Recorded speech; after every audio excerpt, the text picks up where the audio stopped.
I can do that. Based on your instructions, here's a dramatic YouTube documentary-style rewrite of the story. Written as a smooth narrative, without headings or bullet points, the drama surrounding Mona Kimura's rise in kickboxing reached a boiling point when she stepped across the stage at K-1 Genki 2026 and locked eyes with Yunji Choi. On paper, it looked like a mismatch. Choi was everything a young prospect was supposed to fear. She was a reigning champion, a veteran with nearly 20 professional fights, a fighter who carried real power, real experience, and a championship belt around her waist. Standing opposite her was a 24-year-old sensation with only 3 professional kickboxing bouts to her name. Many believed this would be the night reality finally caught up with Mona Kimura. The Japanese star had exploded onto the combat sports scene with a style that seemed almost impossible to stop. Social media clips of her fight spread across the internet like wildfire. Her trademark sidekick became one of the most talked about weapons in women's combat sports, earning attention far beyond Japan. But despite the growing hype, critics remained skeptical. Dominating prospects and regional opponents was one thing. Beating a proven champion was something entirely different. What those critics failed to understand was that Mona Kimura's journey had prepared her for moments exactly like this. Long before the bright lights of K-1, Kimura was already building the foundation of a champion. She began training karate at just 4 years old and quickly established herself as one of Japan's most talented young athletes. Year after year, she collected titles, winning 7 consecutive national junior karate championships before most children had even figured out what sport they enjoyed. Her competitive drive pushed her toward boxing as well.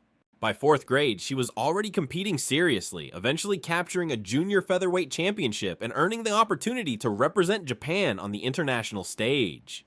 The expectations were enormous, yet the road wasn't smooth. At the 2022 Women's World Boxing Championships in Istanbul, Kimura suffered a disappointing first-round exit. Later that same year, she entered the All Japan Women's Tournament and failed to secure a single victory. 2 major competitions, 2 painful defeats. For many athletes, setbacks like those can linger for years. Some never recover. Kimura chose a different path. In 2024, she made a bold decision. She walked away from boxing entirely and started over. She joined Team Tiger and committed herself to learning kickboxing from the ground up. It was a gamble. Starting fresh in a new sport meant becoming a student again despite years of experience in combat sports. Most fighters would need years to adapt. Kimura needed months, 7 months after beginning her kickboxing journey. She made her professional debut. The results were immediate and devastating. From the opening bell, her unique blend of karate precision and boxing fundamentals created problems her opponents couldn't solve. Her first victim learned that lesson the hard way. As the fight began, Kimura established distance with sharp side kicks that snapped out with perfect timing. Every forward step her opponent attempted was interrupted before it could become dangerous. Then, when the opening appeared, Kimura fired a straight left hand directly through the middle.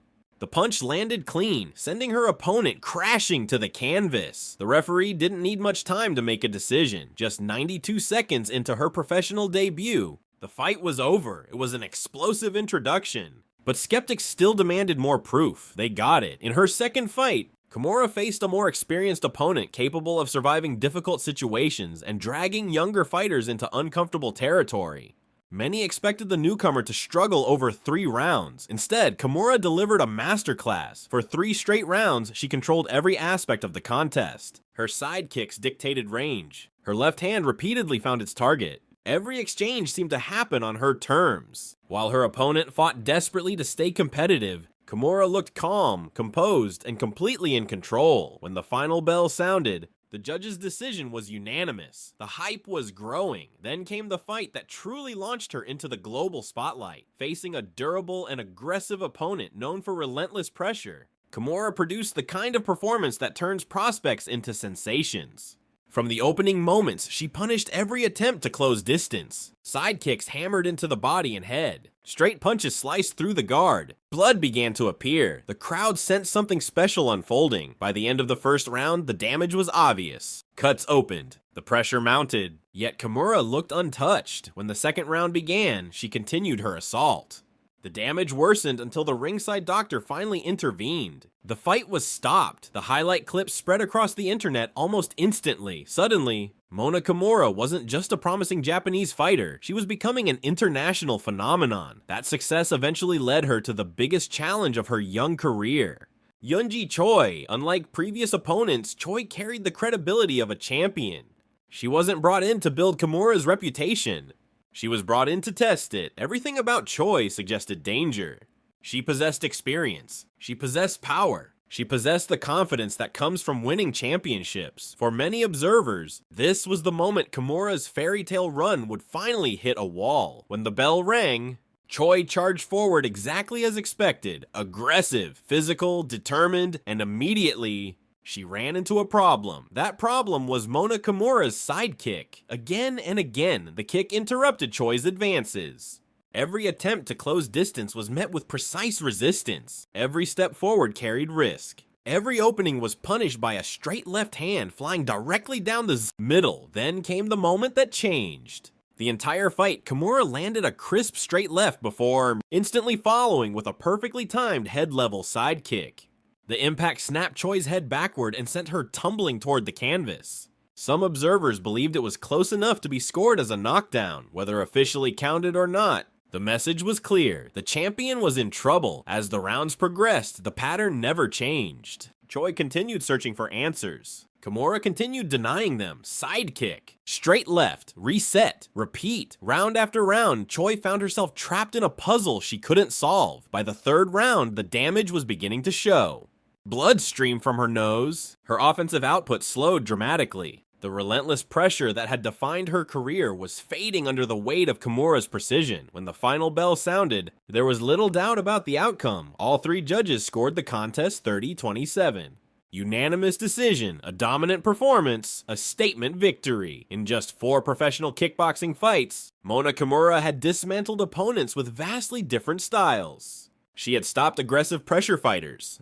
She had outclassed experienced veterans, and now she had defeated a reigning champion without ever looking overwhelmed. The conversation had officially changed. People were no longer asking whether she belonged among the elite. They were asking who could possibly stop her. At only 24 years old, Kimura had already developed a level of composure, timing, and technical skill that many fighters spend an entire career chasing. Her signature sidekick had evolved from a viral highlight into a legitimate weapon against world-class competition. Most importantly, every challenge placed in front of her had produced the same result: victory. As the dust settled on K-1 Genki 2026, one truth became impossible to ignore.